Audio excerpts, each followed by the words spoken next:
Na wala lakini inasemekana kwamba ulikuwa ni mpango from the beginning kwamba baada ya kuwa mna dance baadaye mje mtoke kama dancers ambao pia mnaimba kabla hata ya Chino.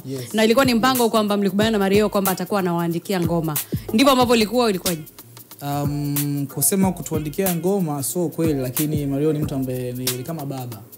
Anasema plans zetu nyingi sana anazifahamu.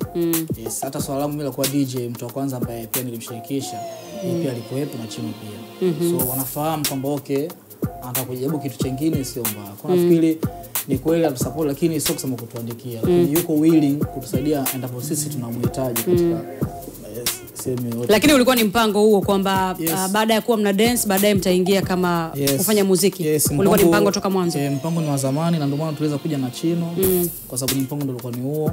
Lakini pia kila siku tunakuwa tunavutiwa kwa sababu kuona wenzetu kama South Africa, Nigeria, Ghana, Togo, Cameroon wanafanya sana. Hata sivyo nimeona Kenya wanafanya. Wale dancers wenye influence kubwa wanaweza kuandaa project na wakafanya kitu kikubwa kwa sababu tayari washaenda. So tukasema mbona Bongo kuna hiyo nini? Kuna hiyo opportunity. Kwa sababu watu wengi kama unavyoona gang zile. Hakuna sura ambayo ushakuiona lakini tupo nao wanafanya hizi vitu. So pia wanahitaji pia wapate nafasi kama sisi tupata. Kwa pamoja ndo